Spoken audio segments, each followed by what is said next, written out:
지난번에 제가 필리핀에 갔을 때 그 선교사님이 사역하는 현장 중에 개방 감옥이라는 곳을 가봤습니다. 그 개방 감옥이 뭐예요? 그랬더니 그냥 말 그대로 개방 감옥이래요.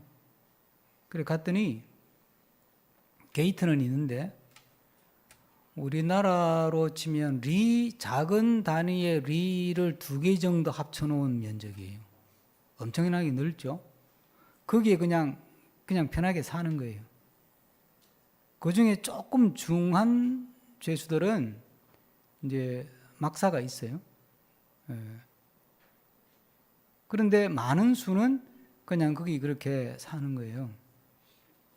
그럼 이제 게이트를 지나서 쭉 차를 타고 들어가는데 감옥이라고 말하지 않으면 그냥 평온한 농촌 같아요. 그래서 제가 선교사님께 이게 감옥 같지 않고 그냥 편안한 시골 풍경 같다 그랬더니 처음부터 그랬던 건 아닙니다.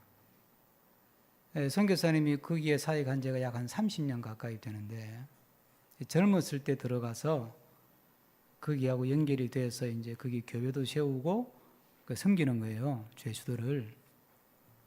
근데 처음에는 자기도 들어가기가 무서웠대요. 자기는 어떤 험지를 골라서 선교를 한다고 작정하고 갔기 때문에 아버지가 순복음교단의 조영기 목사님하고 아주 친한 절친이고 교회를 개척해서 수천 명 교회를 만든 분인데 그 교회를 물려받으라고 그러는데 자기는 그게 그 길이 아닌 것 같아서 그냥 선교하러 간 거예요.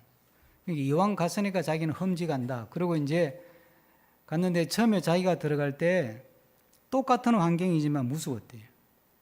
뭔가 이렇게 분위기가 뭔가 영적으로 조금 이렇게 음산한 느낌도 있고 뭔가 확 눌리는 느낌도 있고 굉장히 마음이 힘들었대요.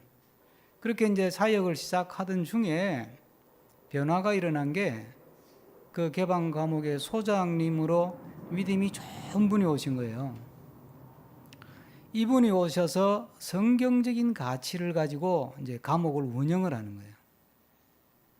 그래서 그 중에 모범수들은 아예 그냥 그 땅이 넓으니까 집을 하나 지어서 그냥 농촌 생활하듯이 살게 해준 거예요.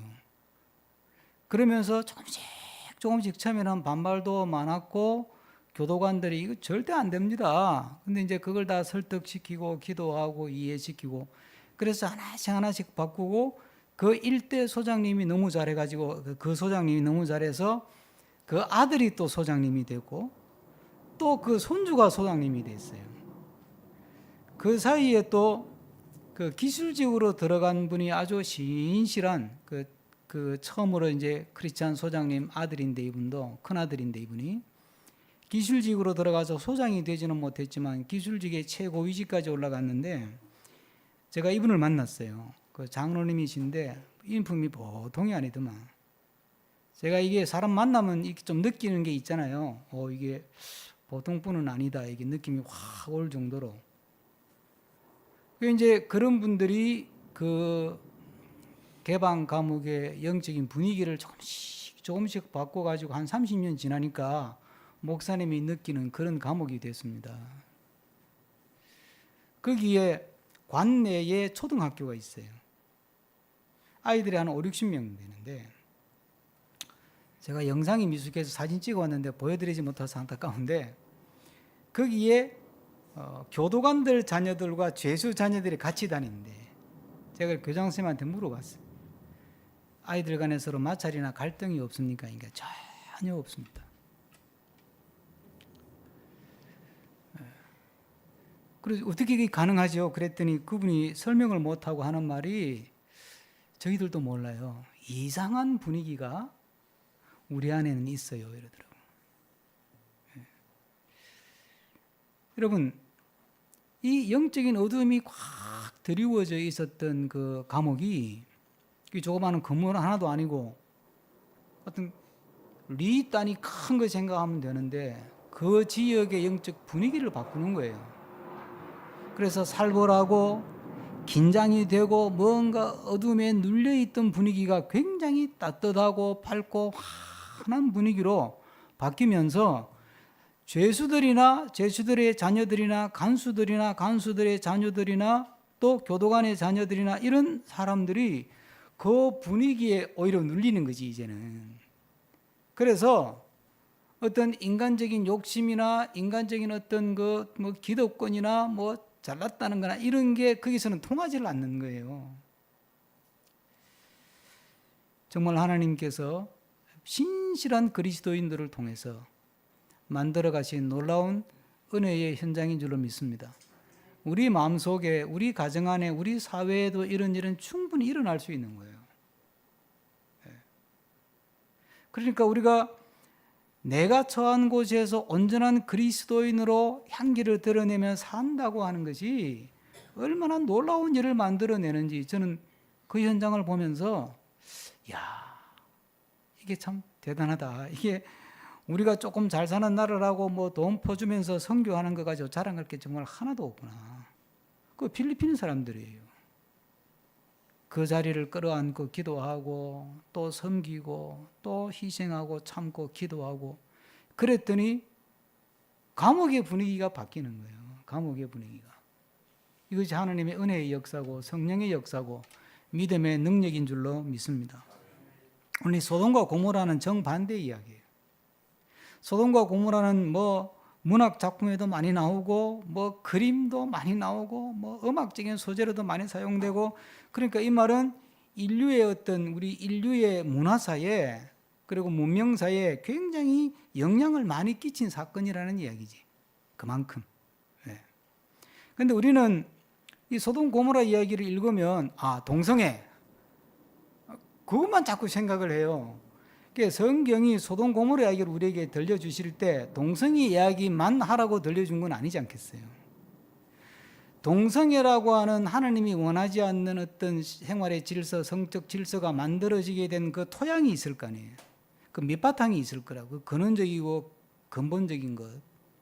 무엇이 그들로 하여금 동성애에 빠져들게 만들고 무엇이 그들로 하여금 하나님의 창조의 질서를 깨트리게 만들고 무엇이 그들로 하여금 인간성을 상실하게 만드는 그런 소돔과 고모라 같은 세상을 만들었느냐를 이야기하려고 하는 거지.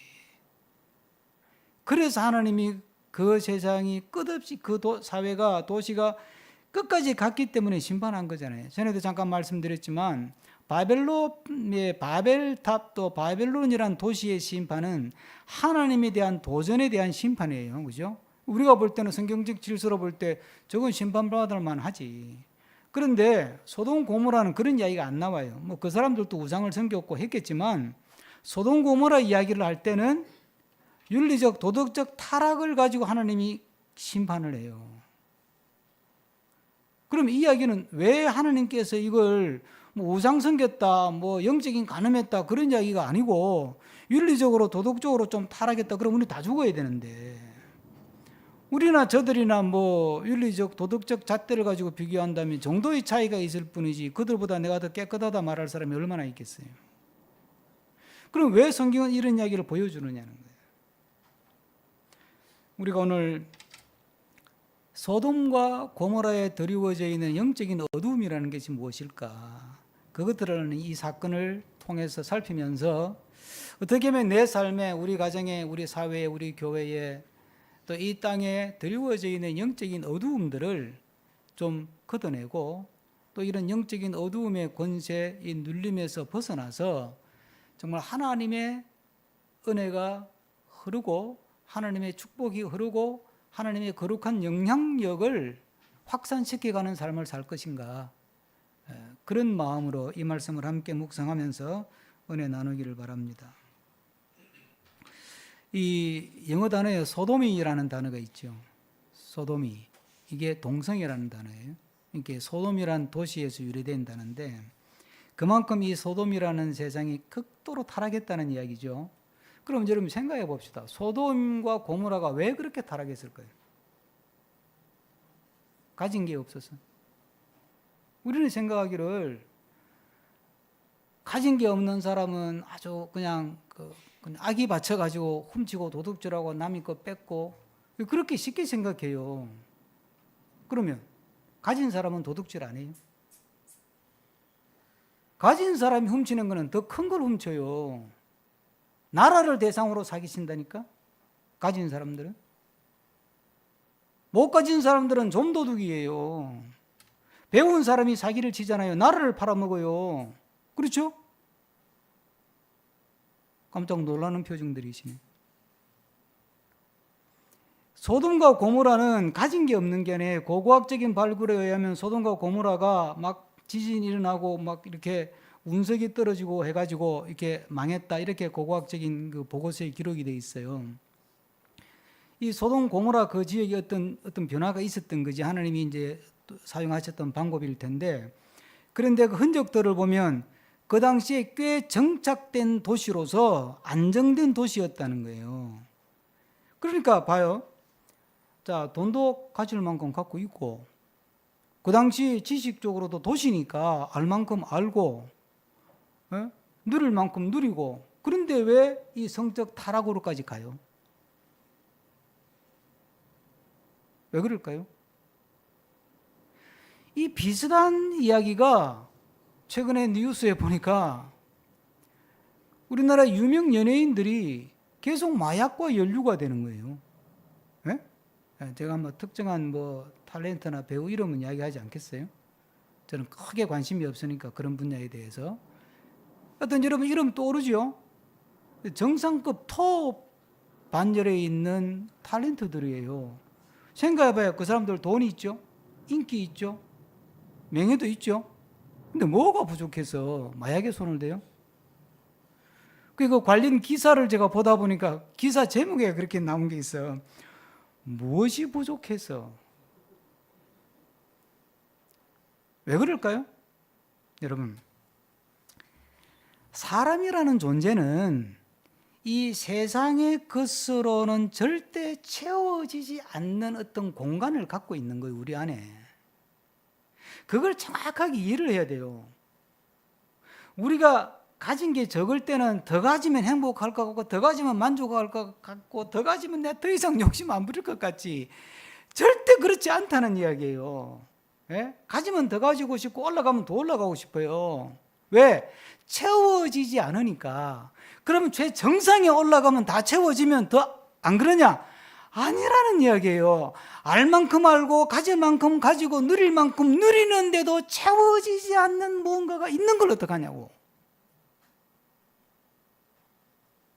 남들이 볼 때는 부족한 게 없는데 뭐가 부족해서 약물에 손을 대고 뭐가 부족해서 그 쾌락에 빠져드냐고. 그만큼 누리고 그만큼 알고 그만큼 가졌으면 뭔가 좀 보람있게 가치있게 의미있게 멋나게 좀 이렇게 살 수 있을 것 같잖아요. 근데 왜 안 돼요? 그게 인간이에요. 그게. 성경은 인간은 하나님이 만들었다는 거죠. 그런데 하나님이 만들면서 우리 안에 넣어준 게 있어요. 그게 뭐죠? 두 가지의 성경을. 하나님의 형상을 넣어줬고 또 창세기 2장에는 하나님의 생기, 호흡을 넣어줬어요. 이게 무슨 이야기예요? 인간이라고 하는 것은 태생적으로 하나님과의 바른 관계성 속에서 비로소 참된 안식도 얻고 만족도 얻고 행복감도 누릴 수 있단 말이에요. 최근에 기독교 어느 기관에서 교회를 왜 나오느냐 이렇게 교회 출석 동기에 대해서 조사를 했는데 한 몇 년 전에는 구원받기 위해서가 제일 많았대요. 근데 최근에는 마음의 평안을 얻기 위해서가 1등 40몇 프로, 구원 얻기 위해서가 20몇 프로. 이 가치 역전 현상인데 이것도 사실 우리가 심각하게 좀 받아들여야 되는 현상인데 오늘은 자 그 얘기를 하려고 하는 게 아니고 자 교회 여러분들이 마음의 평안을 얻기 위해서 왔다고 어떻게 해야 마음의 평안을 얻어요? 믿습니다 하고 불러불러 하고 막 그냥 막 박수 세게 치고 정신이 몽롱할 정도로 막 찬양을 뜨겁게 부르고 그러면 마음의 평안을 얻어요? 그런 효과가 있죠. 그걸 카타르시스라 그래, 심리학에서. 약간의 어떤 평안함, 해소되는 느낌이 있어요. 근데 집에 가면 똑같아. 그게 마약 비슷해가지고 그거는 해결이 안 돼요. 여러분, 정말 우리가 마음의 평안을 원한다면, 돈이 아니라 평안을 원하고 권력이 아니라 행복을 원한다면 세상의 것으로 그것을 대체하려고 하면 안 된다는 이야기예요. 예? 하나님과의 바른 관계를 맺을 때 우리는 비로소 하나님이 주시는 평안을 갖게 되고 하나님이 주시는 만족감을 얻게 되고 하나님이 주시는 행복감을 갖게 되는 거거든요. 그건 세상에서 얻을 수 있는 게 아닙니다. 그런데 많은 그리스도인들이, 안타깝게도 세상 사람들은 말할 것도 없고 많은 그리스도인들이 교회 와서 세상 것을 많이 축복으로 받으면 하나님으로만이 채울 수 있는 것을 대체할 수 있다고 생각을 하는 게 이 착각이에요. 하나님이 주시는 평안과 하나님이 주시는 만족감이나 행복은 세상 것으로 대체할 수 없습니다. 더 짧게 이야기하면 세상 그 어떤 것으로도 하나님을 대체할 수 없습니다.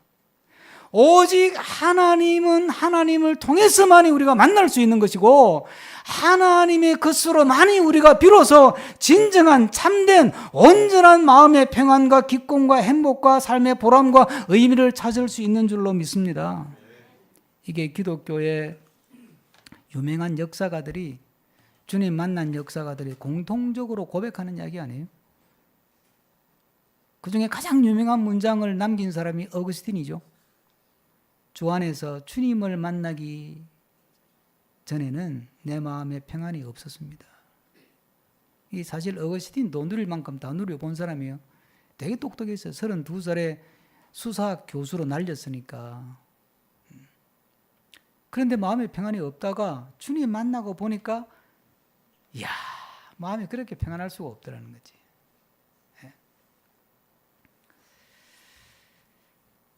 솔로몬은 우리가 아는 것처럼 누릴 걸 다 누려본 사람이에요. 누려보지 못한 게 하나도 없어요. 솔로몬은. 그렇죠? 세상 최고의 지성이었어요. 다른 나라에서 배우러 올 정도니까. 세상 최고의 부자였어요. 그 부귀영화를 따라갈 사람이 없었어요. 왕이었어요. 절대 권력을 가졌어요. 다 누렸죠. 그런데 그가 마지막에 자기의 인생을 결산하면서 전도서에서 남긴 말이 뭐죠? 헛되고 헛되고 헛되니 모든 것이 헛되다. 이 말이 무슨 뜻이냐 하면, 세상은 다 헛된 거야. 다 필요 없어요. 돈도 필요 없고 다 필요 없어요. 그런 뜻이 아니에요, 여러분. 세상에서 참된 만족을 찾을 수 없다 이 말이에요. 세상에서 주는 기쁨이 우리에게 진정한 기쁨은 아니다 이 말입니다. 세상에서 주는 쾌락이 진정한 쾌락은 아니다 이 말이에요. 그래서 이 전도서 마지막에 12장 마지막에 전도서의 결론이 뭐냐면 일의 결국을 다 들었으니 하나님을 경외하고 그의 명령들을 지킬지어다. 이게 결론이에요. 여러분 어디에서 마음의 평안을 찾으십니까? 여러분 어디에서 행복감을 찾습니까? 여러분 여러분의 삶의 만족감을 어디에서 찾습니까? 여러분 여러분의 삶에 만족하십니까? 행복하세요? 마음이 편안하세요? 편안하다면 무엇 때문에 평안하고 무엇 때문에 만족스럽고 무엇 때문에 행복하세요? 그렇지 않다면 왜 그럴까요? 오늘 소돔 사람이 우리에게 말하는 거예요. 세상이 주는 기쁨과 쾌락과 보람과 만족감을 찾아갔더니 결국은 인간이 망가지더라는 거예요. 결국은 약물에 손을 대게 되고 결국은 성적인 타락에 빠지게 되고 결국은 내 인생이 망가지더라는 거예요. 오직 하나님이 주시는 평안, 하나님이 주시는 행복감, 만족감, 내면의 부유함을 사모하면서 주님과의 바른 관계 속에서 하나님이 부어주시는 마음의 내적 평안이 우리의 삶을 지배할 수 있기를, 내 언어를 지배하고 내 가치관을 지배하고 내 삶을 지배할 수 있기를 주의 이름으로 축복합니다. 제가 중학교 다닐 때 그 고전 읽기라는 시간이 있었어요. 일주일에 1시간이었는데 아침 일찍 오라 그래가지고 이제 1시간 동안 고전, 여러 개의 고전 중에서 하나 골라서 읽는 거예요.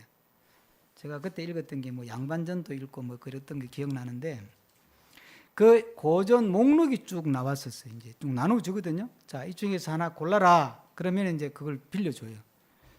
근데 그 인문 고전 읽기 그 목록 중에 성경이 적혀 있었어요. 제가 중학교 교회를 이제 이게 뭐 안 다니는 것도 아니고 제대로 다니는 것도 아니고 그러고 다니는데 모태신앙이라도 중학교 때는 보이스카우트 한다고 맨날 캠핑한다고 돌아다녀가지고 그래도 교회 물 좀 먹었다고 그 목록에 딱 보니까 아 이게 성경도 있더라고. 그게 기분이 되게 좋았어요. 뿌듯하고. 그 뒤에 제가 좀 더 이제 신학을 하고 생각이 조금 더 깊어지면서 이게 좋아할 일이 아니구나라는 걸 깨달았어요. 학교에서 고전 읽기를 하는데 거기에 성경의 목록으로 들어있는 것이 이게 기뻐할 일이 아니구나. 그 고전 속에 성경이 하나의 목록으로 들어있다는 이야기는 결국은 성경도 인문고전이고 인문고전이란 사람의 사상이 담기고 사람의 어떤 실력으로 만든 작품들인데 그 중에 하나다 이 말인데 이거 큰일 날 소리지. 이게 큰일 날 소리예요. 사탄이 기독교를 공격하기 위해서 집요하게 물고 늘어지는 부분이 하나가 있어요. 뭐 교회를 타락시키고 이런 것도 있지만 집요하게 물고 늘어지는 이슈가 하나 있는데 그게 뭐냐면 성경의 권위를 실추시키는 거예요. 조금 어려운 문자를 하나 쓰면 성경을 절대화하지 않고 성경을 상대화시키는 거예요. 여러 좋은 책 중에 하나다. 성경이 절대적인 진리가 아니다. 상대적인 가치일 뿐이다. 여러 좋은 책 중에 조금 더 좋은 책일 수는 있어도 이것이 절대적인 진리로 절대적인 가치로 절대적인 가르침으로 우리에게 주어진 책이 아니다. 사탄은 그걸 노리는 거예요. 오늘 롯이 도망가면서 사위 될 사람한테 야 우리 빨리 도망가자. 하나님이 이거 심판한데 경고를 주어서 빨리 도망가야 살아. 그랬더니 이 뭐라 그랬다고요? 이게 요건 본문을 한번 찾아보셔야 돼요. 14절 다 같이 합니다. 14절 다 같이 한번 읽겠습니다. 롯이 나가서 그 딸들과 결혼할 사위들에게 말하여 이르기를 여호와께서 이 성을 멸하실 터이니 너희는 일어나 이곳에서 떠나라 하되 그의 사위들은 농담으로. 여러분들은 성경을 농담으로 여긴 적 없어요? 에이 그거 뭐 그냥 인생을 살아가는데 뭐 자양분이 되는 좋은 말씀이지. 좋은 말씀. 이 정도만 돼도 괜찮죠? 이 정도만 돼도. 그래도 뭐 인문 고전 중에 하나는 넣어주는 거니까. 그런데 얘들은 아 이거 웃기는 소리야. 뭐 그런 거 없어. 아예 농담으로 성경을 아주 가볍게 취급하는 거예요. 이건 끝까지 간 거예요, 이게. 예? 그래서 하나님이 심판을 하는 거예요. 이게 더 이상 어떻게 하겠어요, 이거? 하나님이 말씀이 선포됐는데 웃기고 있네. 이러고 앉아 있는데 어떻게 하겠어요? 이제 다른 방법이 없지. 이제 끝까지 간 건데.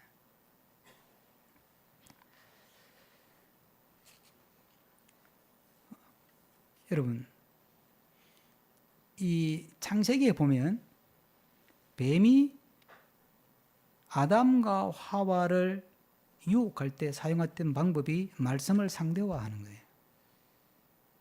그 본문을 아시는 분은 지금 뭐 다 찾아볼 수가 없는데 창세기 3장을 보면 이 뱀이 아담과 하와에게 하나님이 주신 말씀에 대해서 살짝 비틀어요.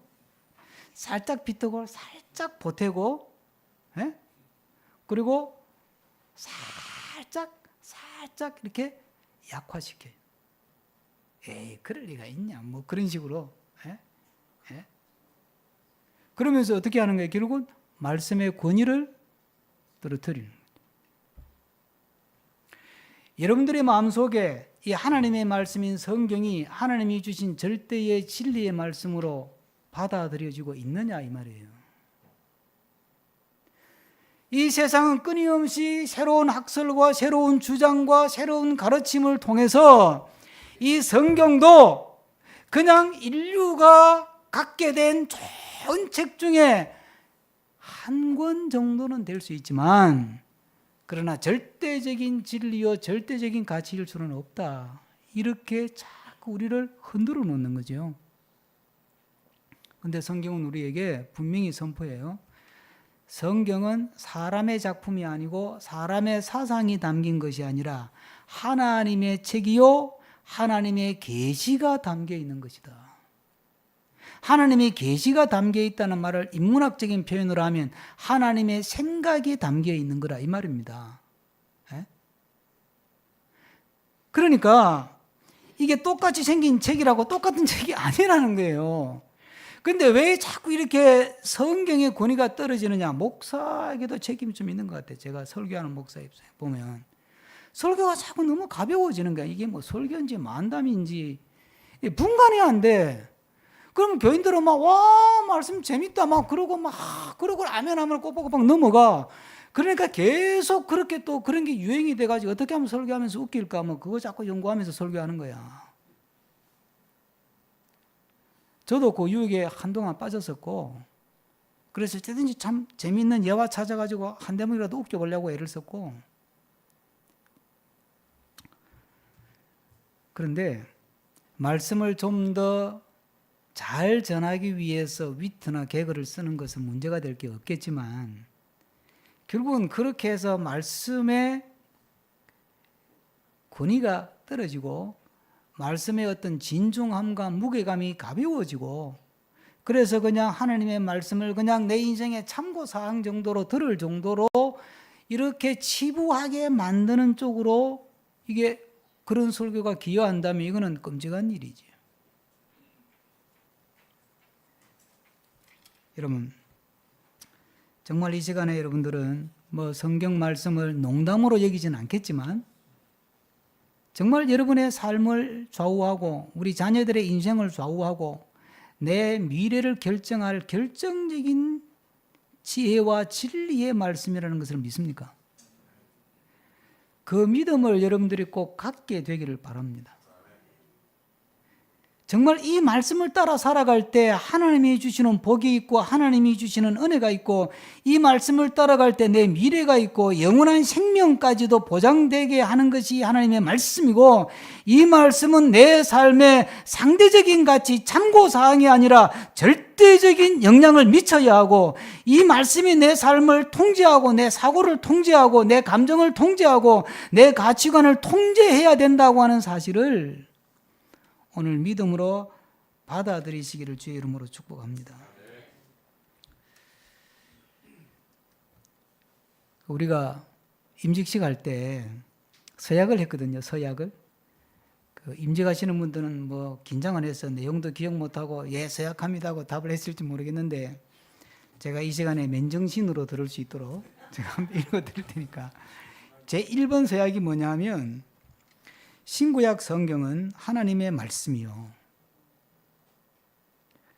또 신앙과 행위에 대하여 정확무오한 유일의 법칙이므로 믿고 따르기로 서약합니까? 여러분 어떠세요? 정말 하나님의 말씀으로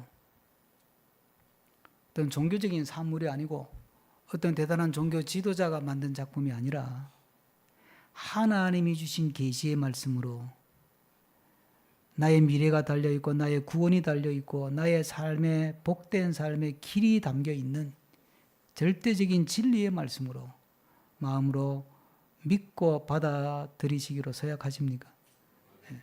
그 믿음의 고백이 여러분 마음속에 분명히 있기를 부탁합니다. 왜 이렇게까지 망가졌을까? 이게요, 생각 없이 사는 거예요. 롯이 막 이제 우리 오늘 본문 앞부분에 보면 롯이 막 이렇게 천사들을 데리고 가서 막 이상한 짓 하려고 할 때 정 그러면 내 딸을 보내줄게 이랬어요. 그게 우리가 지금 가치관으로 보면 저 아버지가 못할 짓인데 그 당시 가치관으로는 그렇게 행동할 수 있어요. 왜냐하면 사실 그 당시에 여자 딸의 가치는 굉장히 낮았고 상대적으로 낮았고 손님을 대접한다고 하는 것이 아주 굉장히 중요한 가치였어요. 그렇기 때문에 자기 집에 찾아온 이 천사로 온 이 두 손님을 잘 지켜야 되는 거야. 우리 가정이 어떤 희생을 치르고라도. 네. 이제 문화적으로는 그렇다는 이야기예요. 뭐 롯이 잘했다는 말이 아니라. 이제 그랬더니 이제 그 다음 반응이 동네 사람들이 뭐라고 하면 얘 봐라 이거. 쥐가 이거 어른 노릇 하려고 그런다 얘가. 네가 무슨 재판관이냐? 네가? 그러고는 막 동네 사람들이 열을 받아가지고 아예 롯을 그냥 해치려고 그래요. 그래서 천사들이 너무 다급해가지고 문을 열고 롯을 꽉 잡아서 집 안으로 꽉 끌어들이고 문을 확 닫아버렸지. 그리고 상황 종료. 여러분, 누가 무슨 말을 해도 새겨 듣지 않고 생각하려고 하지 않는 거예요. 롯이 왜 저 말을 하지? 롯이 왜 저렇게까지 할까? 이유가 있을 텐데.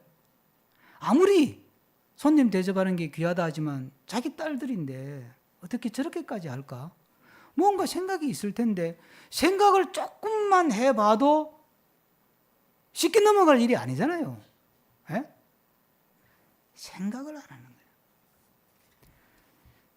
그 유대인들이 2차 대전 때 600만 명이 학살됐는데 그 학살의 어떤 지휘자 중에 대표적인 사람이 아돌프 아이히만이죠. 이 사람이 이제 독일에 패망하고 아르헨티나로 도망가 가지고 15년인가 16년 살다가